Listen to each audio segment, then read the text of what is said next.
Hi there. Welcome to New Tracks Modeling. New Tracks is an exciting new digital opportunity to obtain mentoring to help you improve your modeling. You will meet talented modelers and manufacturers from all over the world who share their model building skills and artistic advice. Improve your modeling and increase the confidence in your modeling efforts. Share your building efforts with fellow modelers and have some fun doing it. The shows are live on Zoom and YouTube, so be sure to join in and ask your questions. Now here is New Tracks founder and your host, Jim Kello, MMR. Welcome. Thank you so much for joining us this evening. Hope you come back often. Hope you tell your friends about us so that they can also join in the fun. Before we start the show, I'd like to turn to Father Ron Walters for our evening prayer. Father Walters. O God, as we express our creativity in miniature, the world around us, may we marvel at the beauty and genius which created the world and instilled in us a portion of your great knowledge and wisdom. Give success to the work of our hands, O God. Amen. Father Walters, thank you so much for joining our show each evening, and you do so much for us. We really appreciate your help. We have some build-alongs coming up. They're all listed on our website, and you can go there and get all of the information, the discounts that are available from the manufacturers, when they start, who's going to be building it on the show, and so forth. Hope you enjoy them and hope you participate in them as much as you possibly can. We also have the MyBuild coming up tonight. We have a great selection of modelers who are participating, and I really want to thank them all for their interest and for joining the MyBuild. I think this is an awfully important part of our show once a month because it gives everybody that views the show an opportunity to share with us what you're working on and talk to us about the issues that you're facing and what your plans are. We have a modeling lifestyle coming up on July the 20th with Dennis Brennan. And this is something that I really think that you're going to enjoy seeing. Dennis is just a fine gentleman. He's a long-term model railroader. It's been his life's work. He owns a company and that provides a lot of different products and kits for the model railroad industry. And he's been awfully nice to me in the past. So I'm really looking forward to having him on the Modeling Lifestyle Show on July the 20th. With that said, let's start our show. And the first person that we have tonight is Bob Davidson, who is going to talk about his dollar store treasures. And this is really something that has taken off, and a lot of you seem to really enjoy. So I'm glad that you are. And Bob, we really appreciate you doing this for us. Well, it's a pleasure. It's my pleasure. And we'll get going here. Let me close this out. And everybody can see that, I hope. So this is the new improved. Now it's the New Tracks Modeling Dollar Store Treasures for model railroaders. I was paying attention the other night. So, and we still have our little flashy thing. So once again, these are all things that I have found in the aisles and confines of the Dollar Tree store, which is now $1.25, as we all know. And tonight we're going to go down the craft aisle, and I have 3 items tonight. All kind of cool, I think. First up, and this was a surprise to me, I found this at the one right around the corner. This is, they call it reindeer moss, but it's basically lichen, if that's how you say it, lichen. You can see here you get 24 cubic inches, and we're probably all familiar with how we use this to do little shrubbery and stuff like that. But for $1.25, and I did a comparison, and I saw them up to, for a similar amount, about $10. So that's a pretty good deal on the on this moss material. Second up, also in the crafting aisle, I found these piercing and scoring tools. And you get these two tools, and basically, really all they are is just a finish nail set inside a plastic handle. I tried to take a close-up picture. You get a large one that's shown on the left and a small one. And I've been doing where I try to simulate nail holes, nail heads in wood. And I know this isn't the greatest photograph, but I did a quick little sample in just a piece of strip wood that I had. And you can see I've got a couple of nail holes, then a single, and then another couple. And it's real easy. They're real comfortable to use. And just, again, for $1.25, you get two of them. And I think you could probably also use them to do rivet raises and stuff like that in styrene. But I'm going to try that in the next couple of weeks and let you know. And then the third thing tonight, real quick, is just I found these little palette things. They're little plastic pallets for mixing up paint and stuff. And you get 6 of them for $1.25. So it's just throw them out when you're done. You know, I have hundreds of old yogurt containers. I eat a lot of yogurt, so I've saved those for paint. But a lot of times I only need such a small amount. And these are small. This is only about 2.5 inches by 4 or 4.5 inches. But again, you get 6 of them for $1, and that's a real good value. So I advise you to go cruise in the old dollar store. And besides getting some, I always get some Good and Plenty and some potato chips, but there's some good stuff there for everybody to see. So that's this week's New Trex Modeling Dollar Store Treasures for Model Railroaders. Anybody got any questions or comments? Yeah, I'm still getting calls from people about the what was I going to say? The eyeshadow? No, the clamps that Oh, you talk. yeah. Because they say a lot of the stores seem to be just out of those. Yeah, you have to. I went to 4 stores looking, and I bought them at the first one, and I wanted to go back and get more. They were out, and I went. Fortunately, they're everywhere. They're almost as bad as Dollar General stores. The 4th one had a full case of them, so I bought like 6 of them. So yeah. I got clamps for life. But anyway, we'll see you next week with some more treasures. You have a good vacation too, yeah? Oh, thank you. Appreciate it. Well, now let's turn to another person that helps us quite a bit on the show, Mike Tylett. Mike is an OM30 modeler who does some beautiful work. And Mike, we're looking forward to your presentation this evening.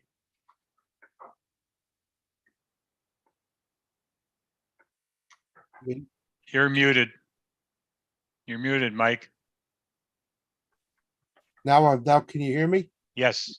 I sound Yes. like see, I thought you unmuted me, but that's okay. I'll unmute myself.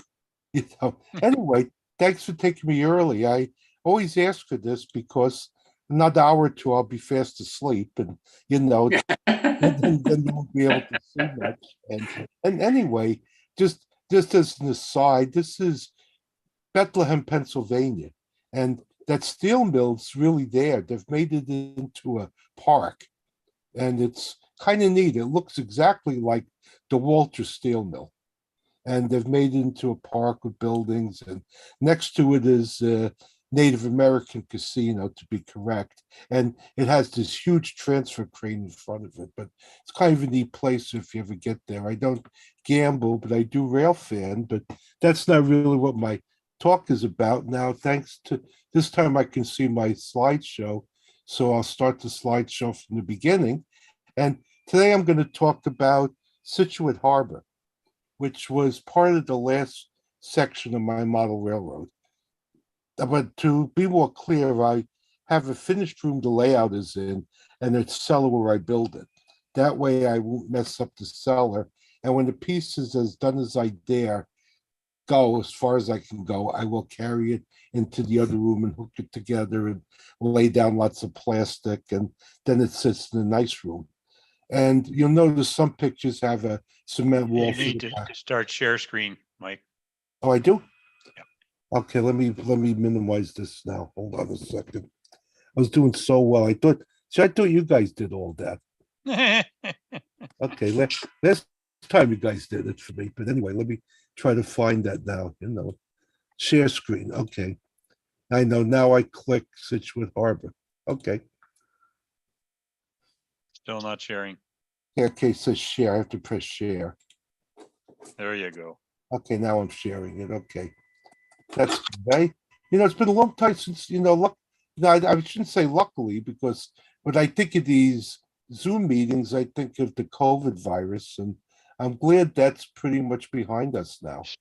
Start your slideshow. I'm gonna try to. Okay, that's right.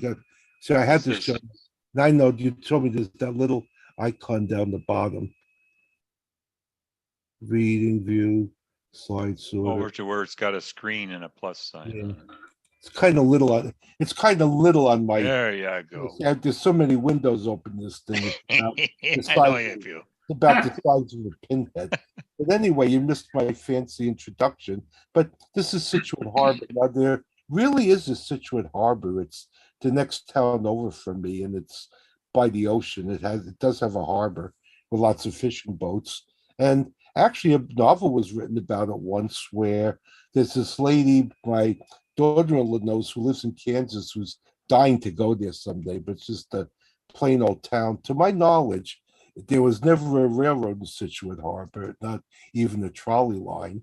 But I shouldn't dwell on that too much. But I'm just going to show you some construction photos and a couple of finished photos. Now, what I ended up doing for the scenery, I got more and more to using woven strips as a base. I never really liked styrofoam foam scenery. I never liked the subtractive method of cutting it away. I like crumbled newspapers, but my friend Steve Morrow got me started with this, and it's cheap and it's easy. And I don't really read the newspaper anymore, so I don't get newspapers, but I get lots of boxes from Amazon. But here we are with the strips and some track light. Okay, now there's some hard shell. What I tend to do is I like the old-fashioned hard shell. I get some industrial paper towels, and usually you can good place to get them if you can buy packages, but if you can't find them, just go to some diner and go in the bathroom and pull out a couple of dozen each time, and you'll have a bunch before you know it. But anyway, I like the hard shell with the plaster. I use ceiling plaster. Years ago, before I could find hydrocal in reasonable quantities, someone suggested ceiling plaster. It works beautifully, and I've used it ever since. And anyway, then there's one there which is all white. The one on the left is all white. And then right away, I kind of color it. I kind of stain it. When Lynn Westcott's idea, where you take thin plaster and you stipple it on the rock, and it makes a very presentable rock. Throw some dirt on it and some ground cover, and you have a very basic scenery. It looks like something, and it never photographs well for some reason in this state, but there it is. One important thing I found: before you do any scenery work, cover everything with blue tape. Okay, and blue tape works beautifully. Years ago, I built a railroad and I covered it with masking tape. And if you've ever left masking tape on for more than 2 or 3 days, you know it never comes off. So the blue tape is wonderful for this, and make sure you protect everything. If you rip it off, you put blue tape. I could go into hours on how I built it, but here's one of the little details I did. I wanted to have a walkway. I have a beach. By the way, this is real beach sand. It's kind of coarse, but the beaches where I live are more rocky than I like. So it kind of fits the beaches in the South Shore of Massachusetts. So I got some real sand, and I took a pipe for a culvert. You need a walkway. You have to get down to the beach, and there's always these kind of precarious roads to go down there. So what I did is I put the pipe, that piece of cardboard, just oak tag I call it, to kind of define the stone wall, and then I glued stones on and textured it, because you always need things. And it seems that the beach is always it always seems like you get to the beach, and I don't live far from the beach, but it's always a long walk from the time you get out of your car to get to the beach. You know, it's always a long walk, and it's always uphill or downhill. Or it's like you're in the Marines and you're slogging in the sand with a backpack and all this stuff, but it's there. Now, one thing they have where I live, and this is near where Marshfield, the town I live in, separates from Scituate. There are these old stone causeways the railroad built. There was a railroad. There was a railroad in Scituate, but not in Scituate Harbor. Harbor's a couple miles off. And what I did is I took some rocks. These are from the outside patio, and I just glued them in place. They're perfect for O scale. They're kind of jagged. They're big rocks. If you went to some of these oceanside causeways, you wonder how they ever moved the rocks there. Some of the rocks are the size of automobiles, and you just wonder how they did that in the 19th century or what they used. I mean, well, I guess they built Stonehenge, so I guess that isn't so bad. But I found I had to stain them a bit with some earth colored washes to tone down the color. And one thing I learned is that the rocks are always jagged. There's a reason for that. If you use round rocks, they roll off. And that's why ballast is jagged and cuts your feet when you walk on it. That's why these are jagged. But there's a causeway. That station was kind of interesting. It was a kit that was sold at a convention. It's actually a convention, a little station that's in Newport, Rhode Island. It was a gardener's shed and part of a cemetery, and eventually became a railroad station. It's still in use by a tourist railroad, so far as I know. And I bought the station kit, and it just never fit there right. No matter what I did, it was too big, and it never worked out. But I had the station kit, and I ended up giving it away, but just showing sometimes that doesn't work. So what I did is I found a little passenger shed, the kind of thing you might find at a crossroad, the trolley stop. And I believed this one. I could have looked it up if I was really ambitious. I believe this one existed on the Long Island Railroad at some sort of little whistle stop. And I just built it all out of styrene. Yep. I built the bench, and if you get styrene strips, you build them like wood. One thing I like about the styrene, this type of work is maddening with wood. You glue things, you let them dry, they fall apart, you pin them, you hold them. These little things you do with styrene, they're quite simple. Once you get back a couple feet, and since they're painted and in reasonably good shape, no one's ever going to tell what the shed is made of, really. But there's the little shed place. It fits a lot better. The roof is the roof of the plastruck textured patterns, and I use those a lot. They work out very well. You notice in the back and a little bit of perspective, that's an HO scale Walters kit. It's one of the walls left over from a kit bash. There is a Wampanoag. There's no Wampanoag seafood, but there is a Wampanoag campgrounds near me. So evidently an old Indian tribe that lived in the area. Now, we'll go a little further. Now, I had to have a harbor. I had to have a dock. And I kind of built things like this the old-fashioned way with wax paper and pins. Maybe there is another way, but I've never seen it or known about it. But just like when I was a kid, a lot of you look like you're my age, where you got the balsa wood airplanes and the airplane glue and the straight pins, and you pinned the thing down and you stuck all the pieces together. And that's how I built the trestle beds. I make myself my drawings. I cut up some dowels. By the way, you can get we're talking about dollar store, you can get a really inexpensive 1/4-inch dowel at the supermarket this time of year. They sell them for s'more skewers. They have these long dowels that I don't think they're nice birch dowels, but they're suitable for what we use. And they're real cheap. You get like 5 of them for $1, and they're about 2.5 feet long, and they work out very well. So those are s'mores.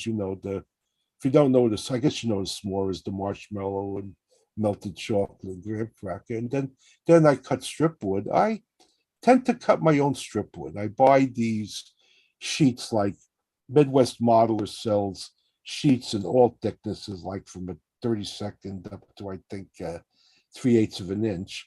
And I buy sheets and I cut these on a small micro-arc table saw for two reasons. One reason is anytime I go to the hobby shop, they don't have the size I want.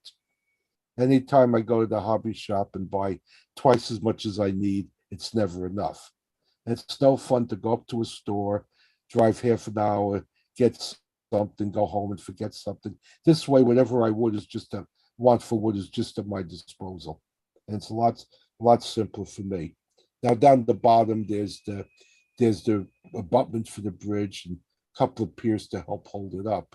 And they're just kind of stained like everybody else does with alcohol in the ink and washers. Now, one thing I like about building a model trestle, you do it just in reverse of a real one. In a real one, they would build the piles, they would build the bents, then they'd lay the deck on top. In this case, I build the deck first. Then I turn it upside down and glue the bents on. Use little squares to make them square. One thing I've noticed is when you use piles and it's in the ocean, there tends not to be cross bracing between them. So luckily I didn't have to do any cross bracing, and this is all kind of very conventional construction, you know. Now, one thing I did do when the railroad trestle was done, I had to like glue it to the harbor scene. That's before the stones are in. I still had the old station, but I put a nice heavy weight on it just to weight it down until the glue dried. Now, if you've ever played with model bridges, we had to do some of this work in school, but they're incredibly strong. You know, this one does have a couple of braces, but I made a mistake on myself. But anyway, these bridges can hold incredible weights. Almost any model bridge will hold, you know, it's phenomenal how well engineered real bridges are. I think the materials scale up to be much stronger, but that block must weigh about 5 pounds or so, but that's holding it down. Now, one thing I was wise about, I spiked the rail to the ties before I put the bents on. So that way it was real easy to get the rail on. In the next scene, you'll see some phenomena from ON30. It looks like, when I put it together, it looks like 3-rail tinplate track, doesn't it, with the rail running down the middle? Now, if you think about it, traditional O scale has a 5-foot gauge. It's a little bit wider than normal for whatever reason. I don't know, some reason in antiquity, and it's 2.5. So the narrow gauge rail and dual gauge is running right down the middle. So it looks like scale Lionel 3-rail track. Now, one thing I built, I've seen people build this, but I've never seen a real one. It's sort of it's like a frog with no points. So the standard gauge comes in on the right from the top and goes across, and the narrow gauge joins it from the right on the bottom, and they cross on a frog, but they don't actually switch, because one track goes one way, one goes the other way. A couple of guardrails just keep the rail going the right way. It's kind of unusual bit of track that I built, and I'm not a good track builder, but I think it's fun to build it, so I like building track. I think I have usually pretty good luck with it. Now, after I built the best way I figured to build the dock with the track was I'd build the trestle, then I'd build the dock around it. Now, the dock is much lighter, you know, it just holds people up and occasional baggage cart and things. So I started building a dock. Now, I really didn't know how to exactly do this. So I started putting it together, and I used bottles of paints and things to prop it up. Then when one piece dry, it gets a little easier. Little blue tape holds parts while they dry. And as you get pieces, it gets stronger. Then I laid a deck on it. And again, this is all to most of you model builders, just very conventional work, but it's kind of fun. And this is all wood. It has a planking platform and a railing, and you can see some of the 3-rail track there. The track runs a little bit further. There's like a part for the passengers and a part for the freight. Then there's a part that tails, and there's a dock on either side. Now, if I go here, I ended up building a crane. Now, I'm always torn between modern railroading and big time railroading and small railroading. So I built a pretty modern steel crane. This is a copy of an HO kit. I don't remember which company makes it, but I had one of the kits and I just copied it. I just built one out of styrene shapes and found a couple of old gears and just built my own. And it's a simple pole crane to use for the dock. And here you can see that whole area is pretty well done now. It has a Bachman 40 running across it, the rocks in place. One thing don't forget if you're doing the ocean is down the bottom, don't forget to have some like greenish moss or barnacles where the tide rises and falls.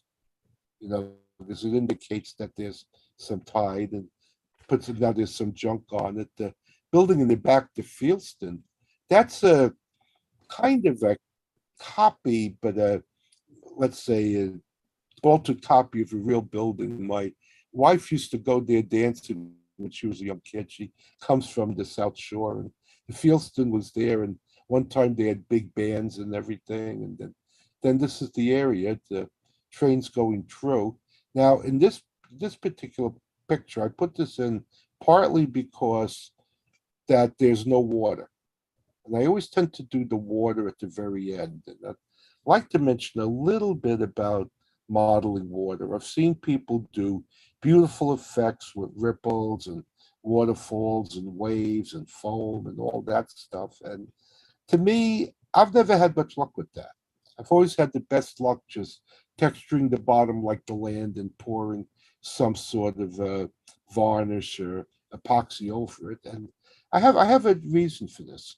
Now, years ago, I read where Ansel Adams was speaking about photographing the ocean, and he recommended that you use the tripod and a fairly slow speed, so the ocean was slightly blurred, and that kind of implied emotion. And I guess what bothers me about moving water models is that you're in real life and it's frozen, and it should be moving, and it should be moving. You can accept that in a photograph because the photograph is essentially a frozen thing. I don't know if that makes sense, but I've always just modeled still water, and I live near the ocean, and the ocean could be anywhere from crashing up and throwing rocks at those buildings to calm as a reflection pond. So I always make it that way just to be easy, and it's simpler too for me. Now, here's a finished picture with the water in it, and there's Scituate Harbor with the dock and a couple of pictures looking up. And by the way, the skies, I think I mentioned this last time. I use pictures of real skies. I usually have a camera now with a cell phone. Everybody's has a camera with them all the time, and they have pretty good lenses now and high resolution. And if I see an interesting sky, I photograph it. I have a file with hundreds of sky pictures, and I'll drop them in. If I have a minute, do I have a minute to editorialize about that too? Or am I running late? You're running a little late, but go ahead. Okay, just quickly. Years ago, a fellow in the Model Railroad Photo Contest did a photograph where he photoshopped the sky, and it was like sacrilege. This is awful. How can you do that? Then somebody else puts a photograph up in the back and photographs with the photograph, but that's all right. And I never saw the difference. But I blatantly Photoshop and do what I can. And it's funny. I thought I was going to be well under 15 minutes, but I guess I really just know when to stop talking. You did great. I hope you enjoyed my little Scituate Harbor scene. And I think it's fantastic. thank I you. really did it. Beautifully done, Mike. Well, thank you. Anybody have any questions for Mike?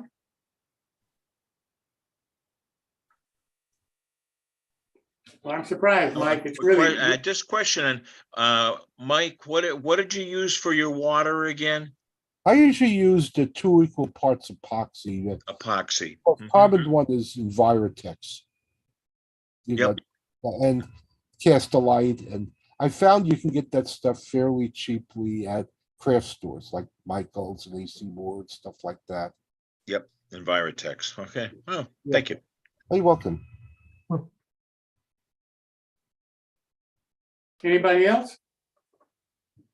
Well, Mike, I need to Mike, go. thanks so very much. I really do appreciate your time this evening. See you next week. I hope so. Well, I'll probably join and watch you guys for a while. Oh, I hope so. Okay, I will. I enjoy seeing a couple of shows. I think I'll stay for one more and then I'll go up and visit with my wife. Okay. Sounds like a winner. You take care, Mike. You too. Thank you. Bye-bye. Well, now I'd like to turn to another modeler who's been with us quite a bit, is Tom Farrell, who is scratch building his railroad and learning to use AI, I found out earlier this evening. So Tom, welcome. Yeah, thank you for having me again. Good to see everybody. Guys, this is going to be your voice, right? I mean, this is not. Depends how intelligent it is. If words are missed and slurred, then that's me. Okay, so everybody see this and hear me? Yes, sir. Yep. All right, this evening I'm going to show you how I'm going to make a river house in a town called Shantytown that I dreamed up this past weekend. It'll be probably a 3 or 4 part series, and it will be a series of these houses that are basically shacks. So I'm going to show you how I made this particular one. This is the first one that'll be on the river. Part 2, I'll have the walkways and the stairs and everything else, but this is how far along I am with it. I'll show you how I made it here this evening. Of course, it's all scratch built like everything I do. I started with, believe it or not, I reintroduced myself to balsa wood. And I have these couple of sheets that I've been trying to use, and it's a lot easier to work than basswood, I have to say. But of course it's weak, but I'll show you how I reinforce these structures to make them pretty durable. So 4 of the sides here are actually 3 of the sides. This one, and this one are simply balsa wood. This is basswood, and the base is actually aircraft grade plywood. So this is the thing built up. You can see the balsa wood. You know, I have to admit, I haven't really used balsa wood in probably 40 years. And it really sands nice. I mean, it just like disappears under the paper. And this is all super glued together. This is the other side. I've spent no attention to which way the grain goes. If you notice, I just cut away because it's going to be veneered and it's going to be braced. So it really doesn't matter what direction the grain goes on this. Everything was cut with just a very sharp X-Acto blade and a modeler's square that I got from Micromark. You know, as Jim and I talked about almost a year ago, I only use 3 tools, basically an X-Acto knife, a square, and a ruler. That's how I build everything. This is that 1/4 inch basswood bracing. So I brace all of my structures with this material. It's inexpensive and it makes for a very strong model. There's no fear of crushing anything, even if it's balsa wood with this 1/4 inch. This is O scale, of course, we're dealing with this 1/4 inch basswood. This is the bottom of the structure. I drew a grid on there to place the piers. These piers are nothing more than a dowel rod that I scribed with a razor saw to get this texture. And I put this grid on here with my square, and then I just super glued these things on one at a time. Kind of reminds me of a horror movie. And this is the bottom. And later I'll add cross bracing. This will be the next part 2 will be the addition of 2x8s running across here and sorted bracing. Here's the bottom. I painted with a flat black acrylic paint. I only use acrylic paint for the most part on wood like this. You won't see this, but I painted it anyway in case there's a reflection off of the river, which will be cast with an Envirotex type material. Then I went ahead and I painted everything black on the inside and outside. I don't normally detail my inside, so I paint them black. So if you look through the window, you can't see anything. And because this is going to be a shanty or a shack-like construction, I didn't know how much, I didn't want to show the wood.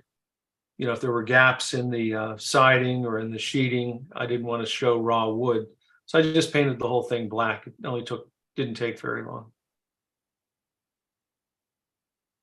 So there's the roof. I think I jumped ahead on a slide here, but you see this roof that I put in here with a slant. I'm trying to make it look decrepit. So there's more of the roof. All I did is I laid in a 1/4-inch piece of material that I cut one piece here, I put an angle here, and put another piece here of 1/4-inch material up against these sides. And then I took this very fine aircraft grade plywood, 1/16 of an inch, I think it is. And it's this weird angle because it's on this, I just cut them one at a time and super glued them in place. And this is the result. Remember, even though there's a gap here, you're not going to see that because there's roofing here. And this is just a flat piece of 1/16-inch plywood.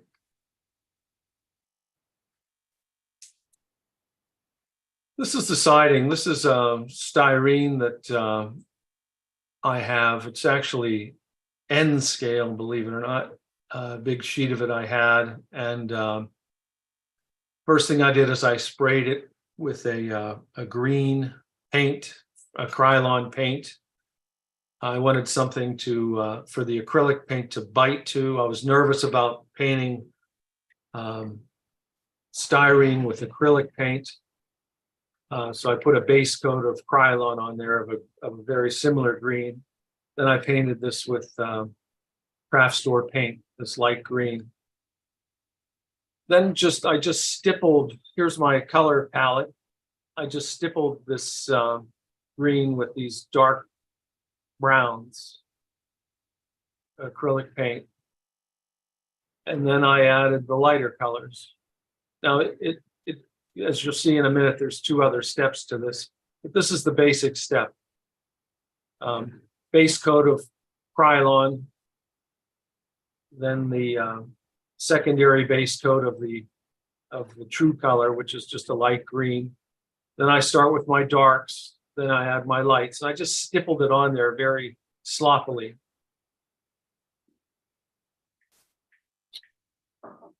There's the overall effect. There's one of the walls being built up. I go back and I add the green. This is still an intermediary step because it looks better. This was a nice little detail. You know, I want to show this thing as just hodgepodge together, you know. And here's another side. Put a door frame in here that fits a Tichy door, and this is a Tichy window. That's not weathered or painted yet. This is just strip wood. This is 1x6s. It's that side getting finished up. You know, just there was no plan. I just went at this, you know, one side at a time. There it is, further build up. This is the that side that you saw a moment ago. It's just strip wood, weathered. There's that window now weathered with a piece of quote glass in there. I may go back and repaint this. I wanted a blue door. I don't know why, but I'm not sure that's working. We'll see. Here's with the first part of the roof on. This is models coming along now. It's looking just like I want it. I'm still not really happy with that door. There's that second half of the roof. I went ahead and I put another layer on this to show that there was a sheathing here. This is that, you can get it from Micromark, or I believe one of the Lamberts. This is that ship decking material that I use. It's pre-glued material. It saves you from laying down board by board.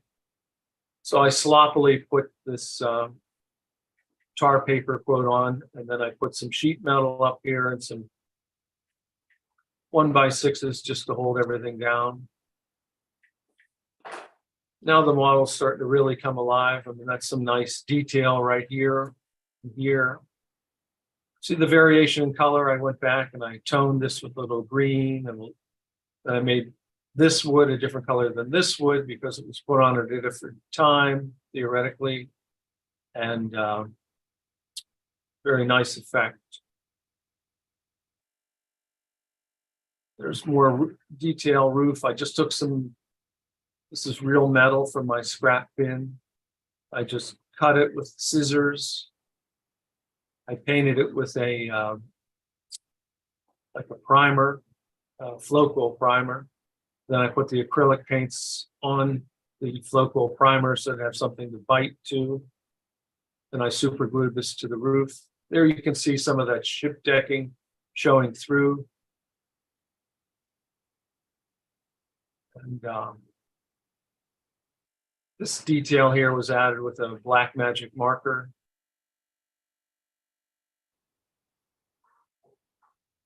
There she's really coming along there with the weathering, and it's on purpose that window's cattywampus. And the you see how it just looks like hell? That's the whole idea, right? Don't look at the bottom half of the model. There'll be a decking and everything on here, but this is what I'm focused on right now. There's the other side. You know, photographs reveal a lot. I can see where I have to go back and touch this up in here. This is all perfectly satisfactory to me.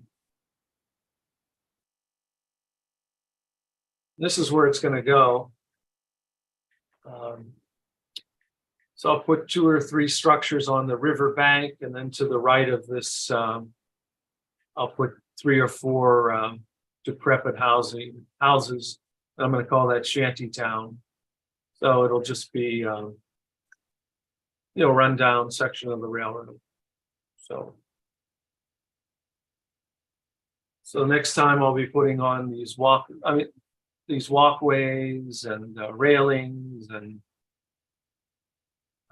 some additional details, like a smoke chimney of some kind, or some sort of signage, but that'll be part 2 next time around. All right.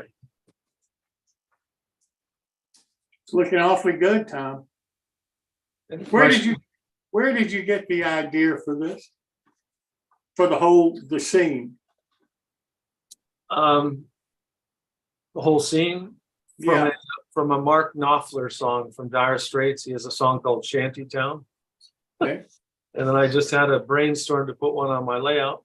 And then I did a Google search and I looked at fishing shacks on rivers. And that's where I found that photo. I turned that artwork you see was a photograph, and just a Google search of different, and I have about a half a dozen real photos of shacks that I'm going to model on my on the river and next to this river. Like I say, I'm going to call it Shantytown. It was all from a song. How about that? Not AI. No, AI had nothing to do with it. What did you use for the tar paper roof? A long time ago, I bought this Paper Creek tar paper. They're no longer in business, but I have what I call masters, which are original prints. And I simply make copies on my inkjet printer. And, that's where it came from. And everything I do, I spray with dull coat. So everything you saw there was, oversprayed with dull coat to seal everything up. But yeah, it's called Paper Creek, no longer in production. Yeah. Thank you so much, Tom. Thank you for having me. Yes, sir. See you next week. Well, now it's time for the monthly MyBuild section. Unfortunately, Chris Torres is not here this evening. So Phil Edholm and I are going to try to show what Chris normally does and talk about the people that we have showing their models tonight on the MyBuild. Before we started, I'd like to run the video of Dan Daugherty's company, who is a sponsor for this part of our show once a month. So Pat, if we could run the video, please.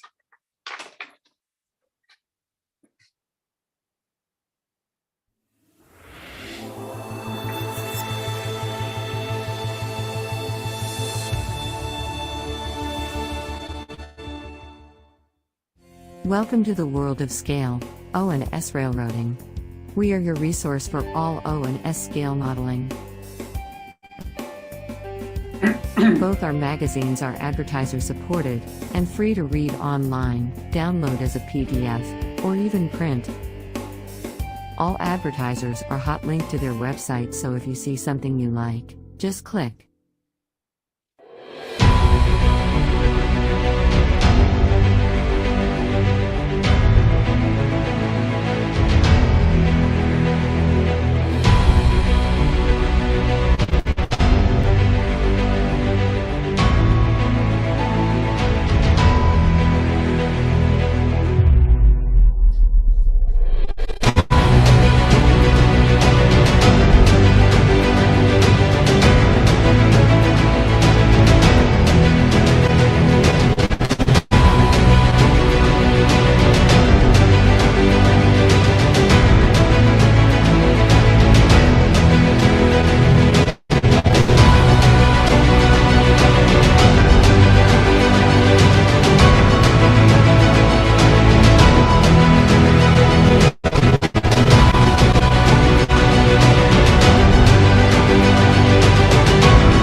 Please check out our websites for the current issues.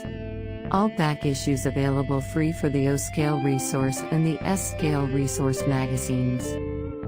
And, if you are a manufacturer, distributor, or retail establishment, please contact us through our website for advertising opportunities.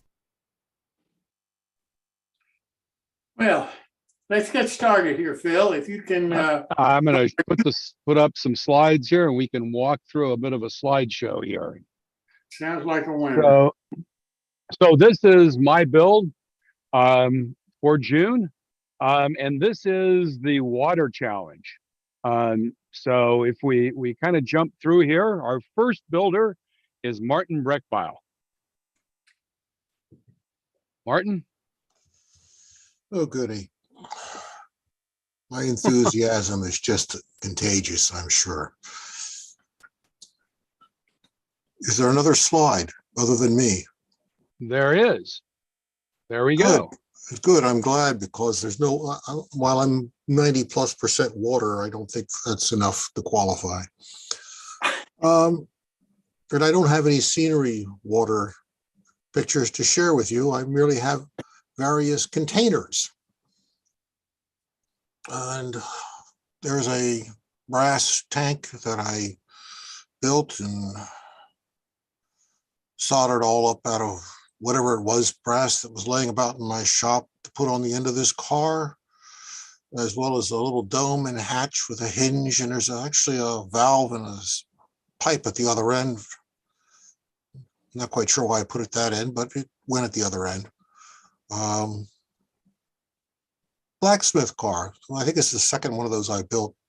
For some reason, I built this thing, and I started it about 3 years ago. It sat on the back of my bench for about 2.5 years, gathering dust. And I said, enough is enough. I need the space on my bench more than I need this to sit there. So I finished it, or came as close to finishing as I do on anything. I may revisit parts of it someday. There's another 30 or 40 slides of just this car somewhere, but I know I didn't send them, so don't look for them. Is there another one?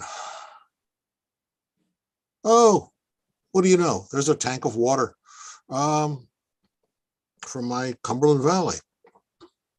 A water and tool car. Just a water tank, all board by board with some real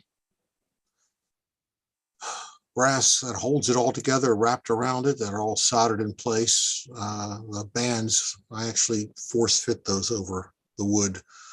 They're soldered to fit and then forced in place. And it's all glued together, but the brass helps it from wandering around later. Another hatch on top that was probably a piece of tubing and some copper and some brass soldered together with a little handle, I think. Although if I don't have my shop glasses, I can't actually see that fine a detail on a slide. But underneath of it all, the standard flat car, which I've built 300 or 400 cars for them. Is there yet another? Oh, goody, another water tank car. It's one of those rectangular cars. It has some prototype in some logging somewhere, somehow, and people made kits of it. And being too cheap and lazy to buy a kit, I just scratch built my own version of it and said, good enough. I'll have a nice rectangular water tank car. This must have been 15 years ago or more, but fun build, fun to do. Uses up lots of bits and pieces of wood in a shop and lots of glue. But you have an interesting car unlike anything else in your lab when you're done. I'm hoping there's not another, so you can go on to somebody else now. There's not another. Any questions? Questions for Martin? Martin, that's what I like about the modeling that you do. It's all unusual. It's stuff that you won't see on everybody's layout around. It's supposed to be, I suspect that reflects something of my personality or some other aspect of me that we won't go into. Martin, on that, on the first car that was the blacksmith's car. Yes, sir. That water tank was that all for the blacksmith and his job, or was it for something else as well? I don't know. I didn't ask him. Probably put Okay, out get the fires back he to started. me with that. Yeah, I'll get back to you on that. I'll wrestle him to the ground and interrogate him later. Some of the men in black will show up and ask him pointed questions with a cattle prod. I like the water tool car. I've never seen anything like that before. Oh, I've built half a dozen variations on that just for out of fun. Yeah, that's an neat. Varying different sizes of the tank and Yeah, the tool shed. Nope. that's neat. Thank you. All right, carry on. Mr. Cassidy. Great. Hello.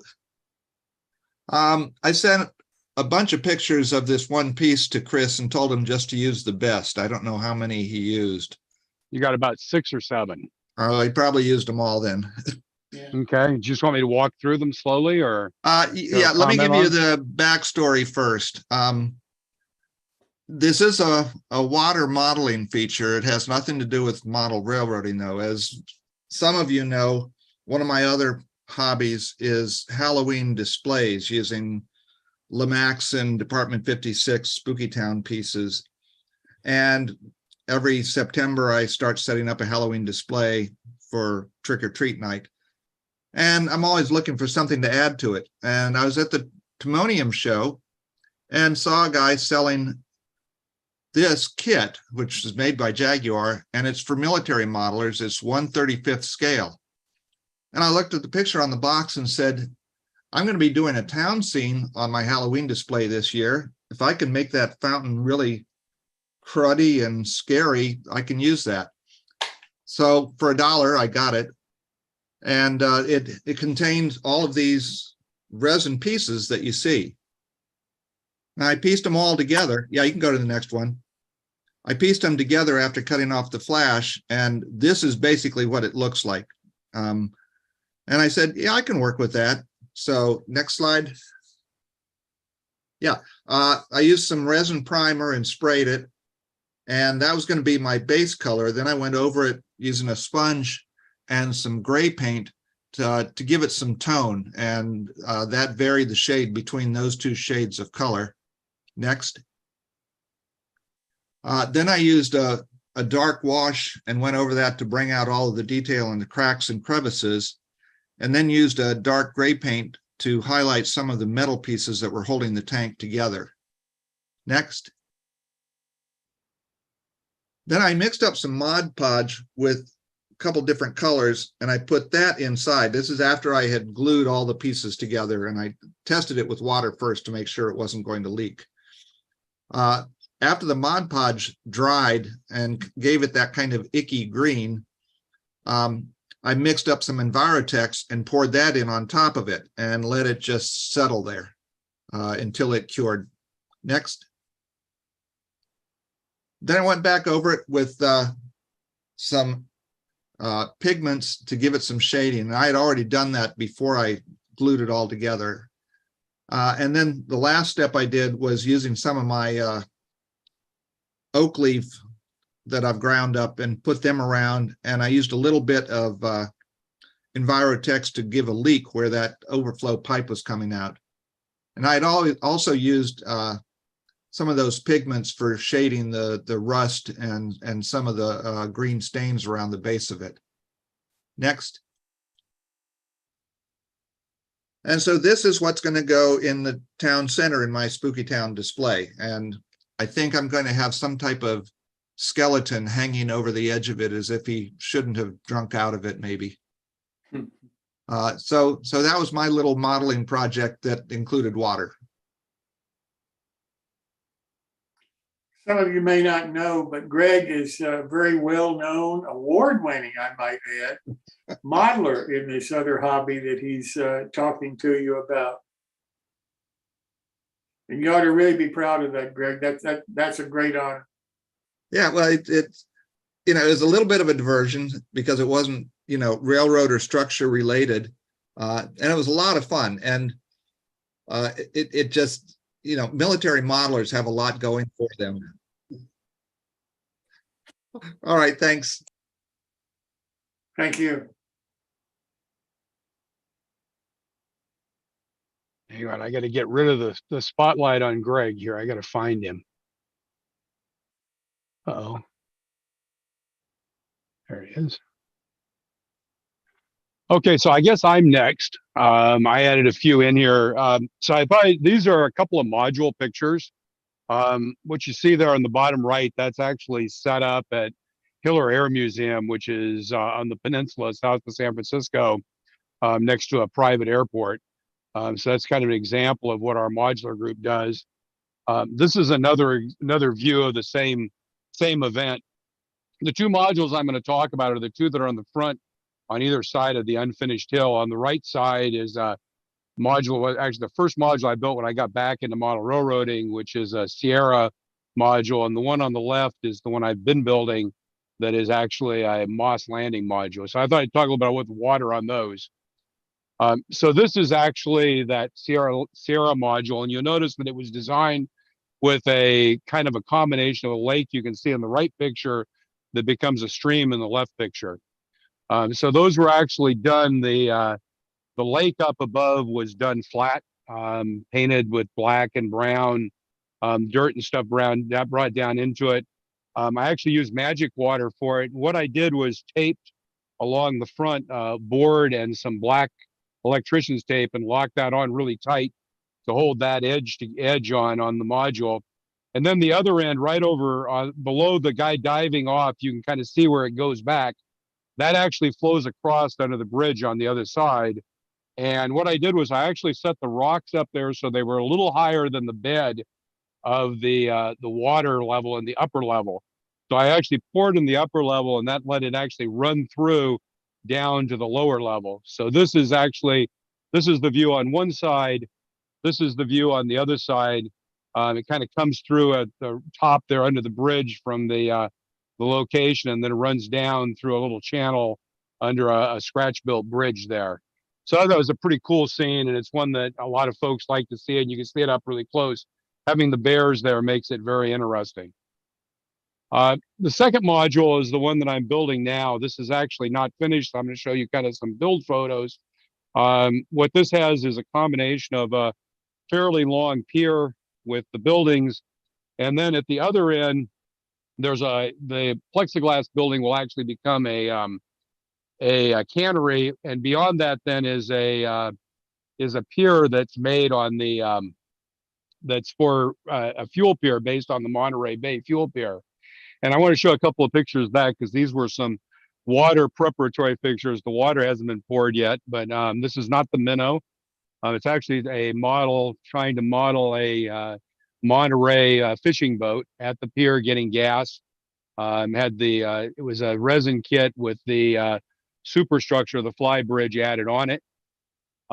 This is the other ship that I'm building, which is a little tug, and it's on the other side. You can see on the right there the fishing pier, and this is the other side of kind of a causeway that runs across here, where I've got a car float and then a tug to move the car float. One thing on both of these that to note is that the lights are all active on both of these. Those are all LEDs, small LEDs in 3D printed holders that were printed in resin. All the decals on these were all done using the decal techniques I talked about a while back. I think I showed some of these pictures in those presentations.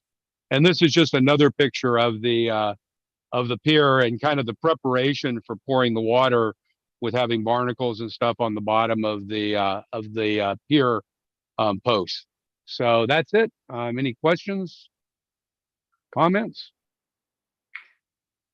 And if not, we'll jump to Bob Farquhar.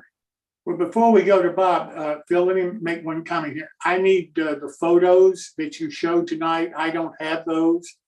Yeah, I'll send them to you. Yeah. Okay. Thank you.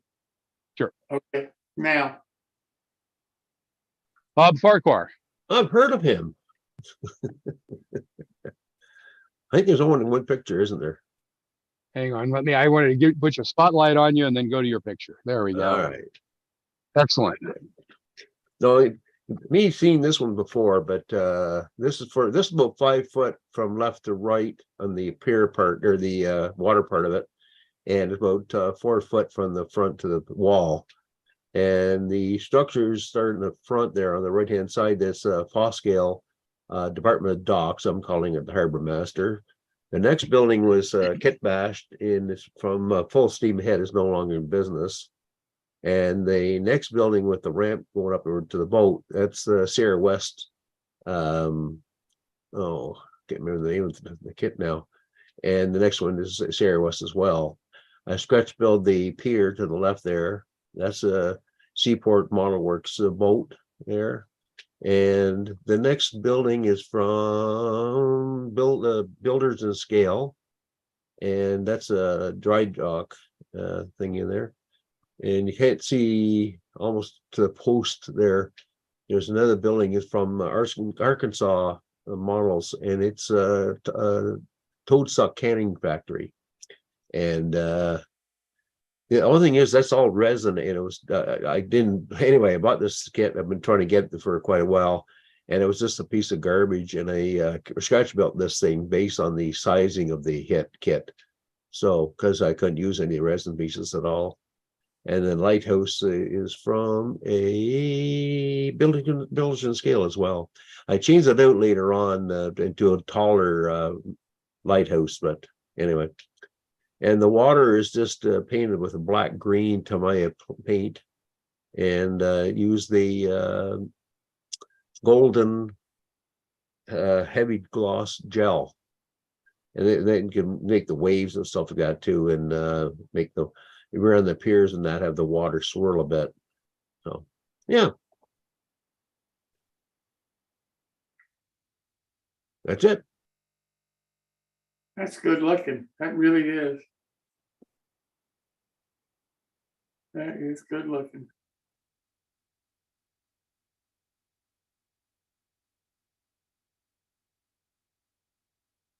Next up is Earl Hackett.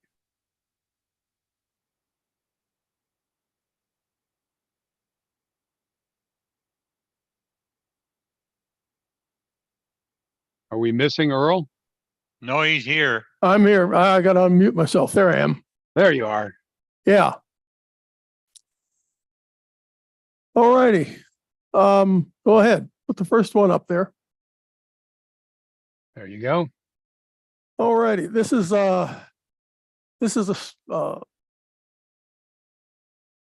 basically we have what I've done here. I wanted a rapids of, simulate motion of the water. And what I did, the bottom of the stream is sand with an amount of a brown pigment thrown it, mixed in with it.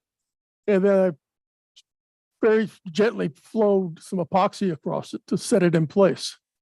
And then we're going to build up more epoxy to give it some depth. But to stop the epoxy from going all over the place and build an upper layer, we have I put in a piece of plexiglass, then about 16th inch plexiglass. And that was filed off so the top was level. We filled it all the way to the top with epoxy resin, let it sit. And then we come through and see it. Can you see my cursor there? Yeah. No. No, Yeah, okay. move it. I'm not It's sharing stuck on the left screen, that's side. it. Yeah. But you'll notice that there's a few spots where I've taken a round file and filed them down where the water is going to flow through between those rocks. Those rocks are pine bark mulch. They're not rocks. But to give the effect of a water flowing, I used a product called Lexel. It's a clear caulk for caulking roofs and stuff, but it's totally clear and colorless. The nice thing is you dip your finger in a little bit of mineral oil, you squirt a bunch of it in there, dip your finger in a little bit of mineral oil, and you can smooth it out to wherever you want it to go. Huh. And so once that's the base, then for the ripples, waves or whatnot, I'll use the golden, they call it regular gel. It's a it goes on white, but eventually it dries. The one that particularly is, they come in different types. This is completely transparent, and it's the high gloss, and the thickness is, it looks like it's about 75% between what they call thin and thick. So after you form it into a wave, it'll settle out a little bit. You won't see brush strokes in it. Huh. But you can see the effect of the sand and the gravel on the left, where those white reeds are coming up. That you can actually still, the epoxy is whipped into it and giving it a nice wet appearance, so that it looks pretty good. Go take a look at the next slide. I think I sent two. Yeah, this shows you a little bit more of an overview. Doesn't show exactly what I want, but when you look at a rock in a stream, there's standing waves around it, and these standing waves are just like the wake of a boat. The boat's moving through the water and creating these standing waves. Well, in the case of a stream, the waves are water's passing up past the rock, and you have a ripple of wave, just like a boat wake, and they extend out quite a ways.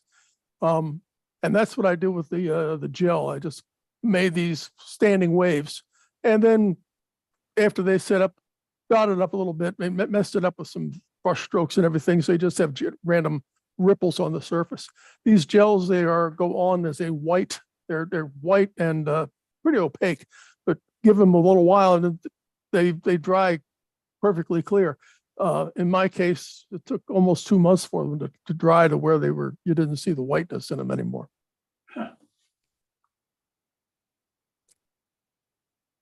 So there you go. Do you paint them, Earl, once they're done, once they're dry?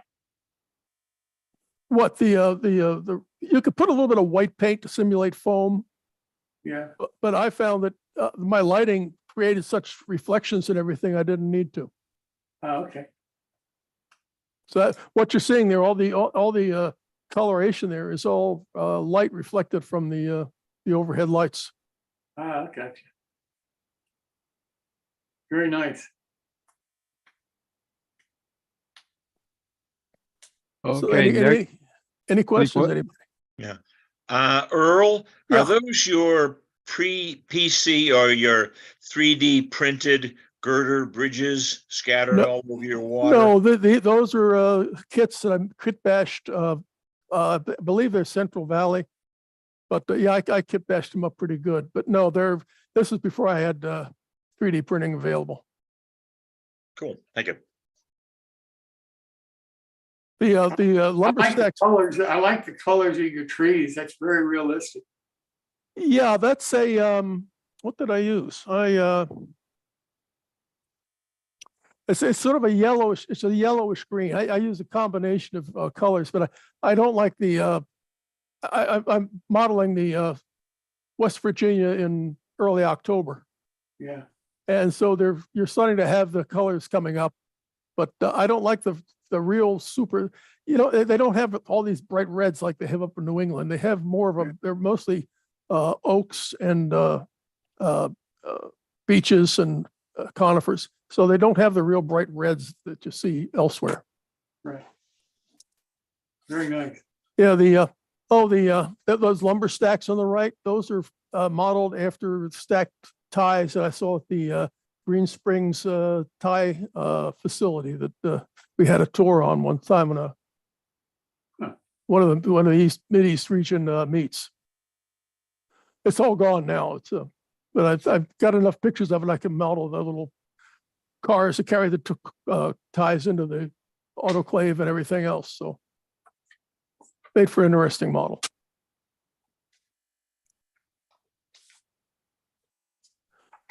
Oh, anything Okay. else? Okay. Next you. we have Mitch Loveless. Mitch, are you here?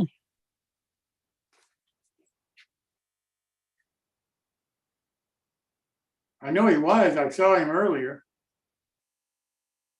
Let's see if he has to unmute here. Yeah, I had to push the shift bar to get unmuted. It looks like he may have dropped off. Um, I do not think he's here. Okay. no, I don't think he's here. Do we want to jump to Jim and then come back if he comes back on? Why don't we go ahead and do that? Let's jump to Jim Murphy. Hang on, I gotta find his slides here. Jim, why don't you go ahead and go? Oh, okay. Here. Good. Sounds great. Am I coming in loud and clear? You are. Hit it. But, Yeah. Well, here we have my ideal of a shad canning facility that appeared on the Connecticut River in Western Massachusetts.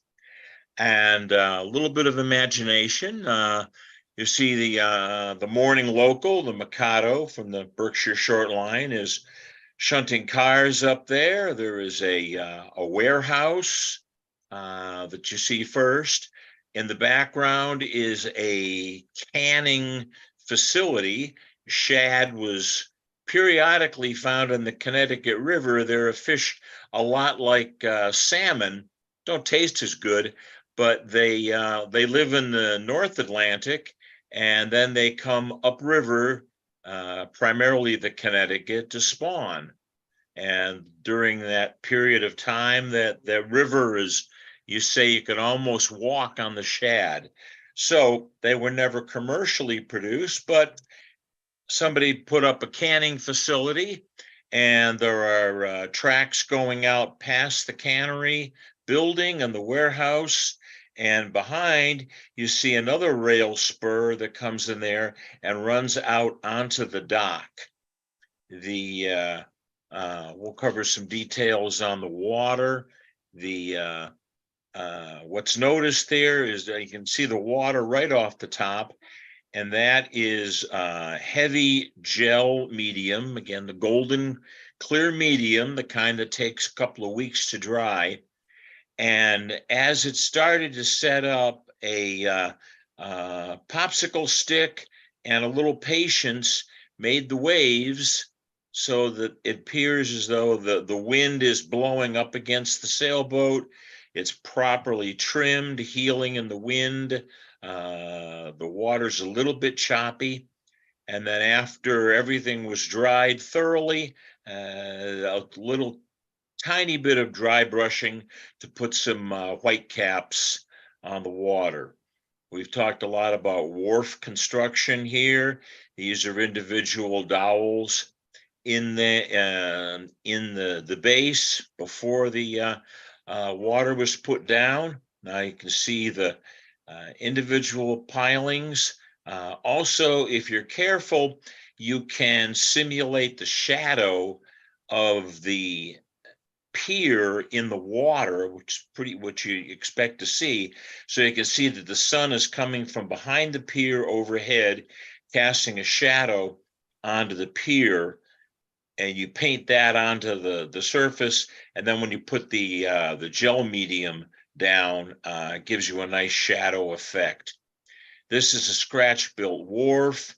On top of it is a Blair station model, I think it was, and that appears with some various figures. You can see the rails going down out onto the dock, so that they're covered up there.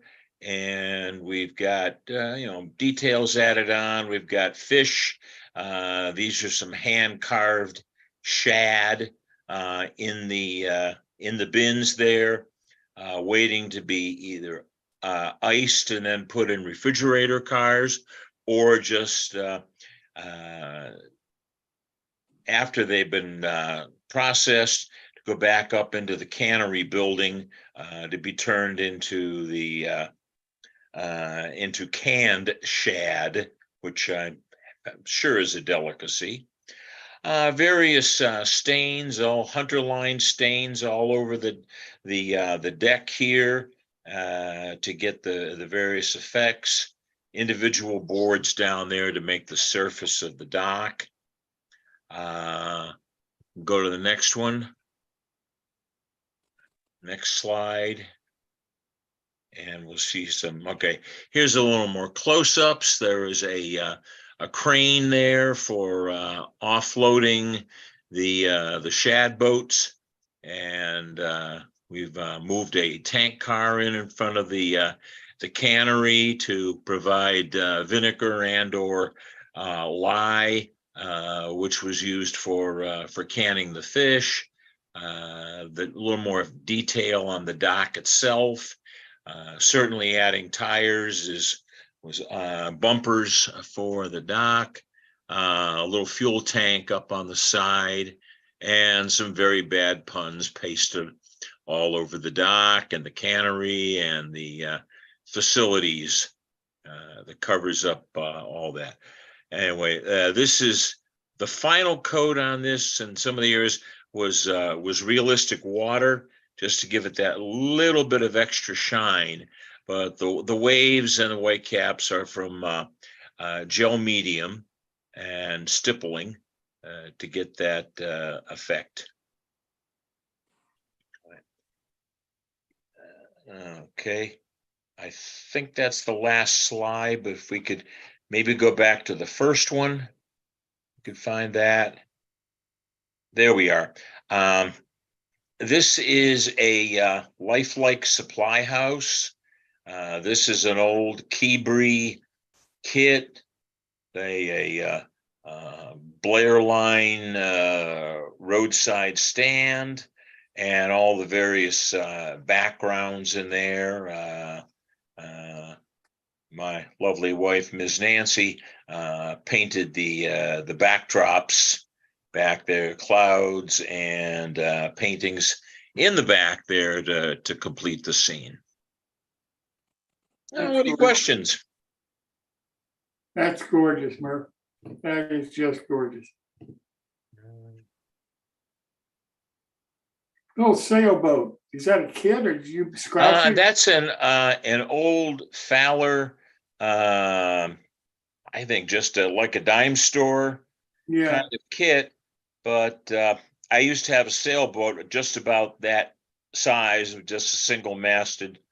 And so I rigged it for one person sailing and got it at the proper angle. I even made sure the rudder was correct for a starboard side breeze. That's clever. That's cute. Thanks so much. Pleasure. Okay. Alan Rogers. Boy, howdy. It's unfortunate you waited after all these experts to feature my thing. Oh, come on. I've seen your modeling now. Well, this is a water challenge, and I'm afraid the water won in my case. So I wanted to have a bayou. So basically, what I turned up with is it looks like kind of like a pond, but you can't really tell that that's water in the pond. So might be a little bit of an instruction moment here. I used the Woodland Scenics murky deep pour water, and I used 2 doses of it. But Woodland Scenics says don't put their stuff over anybody else's paint. And at the time I thought, well, they just want to sell their paint. But I really think it's probably a good idea to take their advice, because the paint I put at the bottom of the pond is the cheap stuff from the craft store. And in spite of all the water I put on there, it didn't turn out very shiny. But basically, you can see in the background there, I've got a tree with some cypress knees underneath it, and haven't figured out how to put Spanish moss on it yet. But in the foreground, I've been told that building that I produced there, it's called a cracker shack. So the houseboat I sort of borrowed from Disney from their Pirates of the Caribbean ride. And the lantern on the front of the houseboat actually flickers. It's one of those flickering LEDs. Is there another slide? There we go. Yeah. Okay, so that's an aerial view. So there's another cracker shack closer to me. And then on the left is a boat refueling dock, supposedly from Marietta, Florida. Could be, there's a mill pond there, and maybe that did exist there once upon a time. So that's my feeble attempt at a body of water. Looks awfully nice. Looks awfully. Anybody have any questions, Brown? Just put an alligator in there and it'll tune it up real good. There That's you a go. good idea. There you go. Thank you very much. Thanks, Alex. I've got some information here about Mitch Loveless, Phil. If you want to show his pictures, I'll try to read it for everybody. Okay, I put the phone number over in the chat there, but I don't know that he got it. So let me go back over here. I don't think he's on yet. Okay. Okay, so here we go. This is his first build of a waterfall. It's got Jurassic Park references because he built this for a neighbor's young son that lives in the same high rise he does. Here's the information that Mitch sent. He said, I've only recently got back into model railroading after probably 2 decades. I've talked a lot to Al Pagini, and Al was on the show a couple of weeks ago. And it was almost fate that he was mentioned on your show and has a spot last week. Lastly, I've been making a few dioramas here and there to sharpen my skills. There's a gentleman that works in the building I live in who has a grandson that loves the Jurassic Park. So when I heard the other day there was a challenge involving water, I thought, wow, this could be awesome. So I tried my luck at a waterfall. I used 2-part epoxy rosin for the reservoir water, used thin strips of clear plastic coated with 15 coats of a mixture of Model Lodge and matte medium. Most of the paints are acrylic, some are enamel. The vegetation is a mixture of woodland scenics and, believe it or not, fish tank plants that I sprayed with a bit of static grass and hairspray.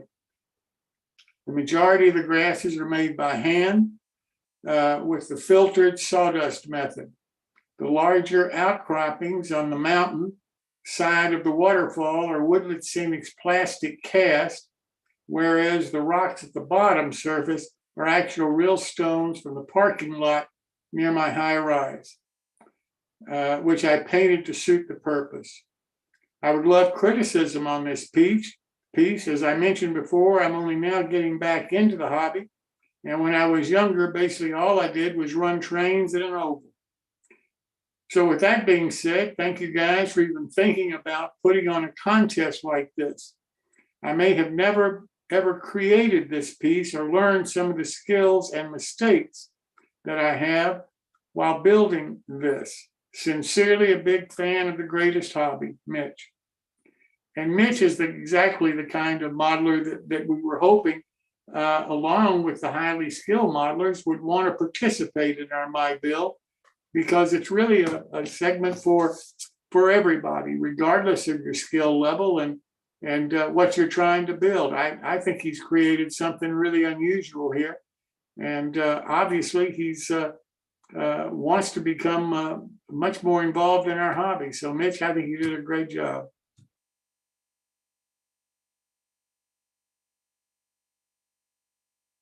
I love the lighting effect. Yeah, I did too. And he certainly used an awful lot of different materials on it.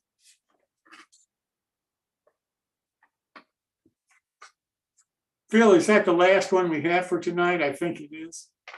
That is the last one we have for tonight. So just a few comments about what's coming up for Chris, because I know he wants to make sure you guys all know.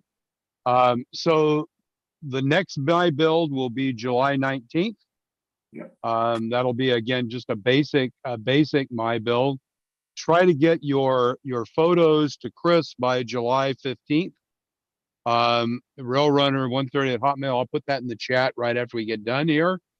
And then for planning purposes, Chris came up with this great idea of having some MyBuild seasonal challenges. And so we're in June, and that was a water challenge. The August challenge is going to be harvest. Yep. So this will be farm equipment, et cetera. And then, of course, October, that'll let Greg bring that fountain back again with some pictures of his overall layout. And then December water, and then we'll come back to oddities in spring next year. So you can kind of plan ahead for one of these as we go forward. So that's it for that, Jim. And back to you. Thank you so very much for helping out. Chris is on vacation this week, and he'll also be gone on a business trip the 19th of July. So Phil and I'll try to fill in for him for that show too. And that's why we need you to send him as much information as you possibly can prior to July 15th. Well, for our caboose now, Pat, I think you have one that is a little different.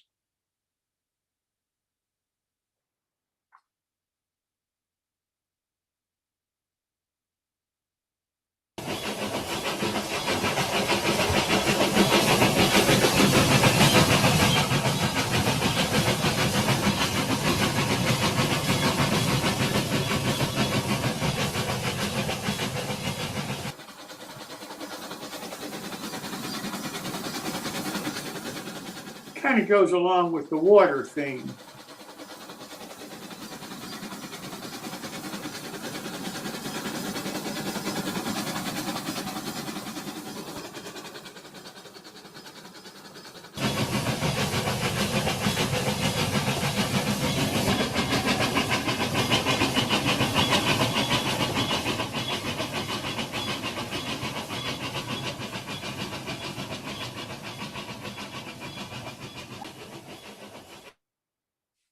Well, thank you so much for being here this evening. We really do appreciate it. We hope you enjoyed the show. Most importantly, we hope you learned something.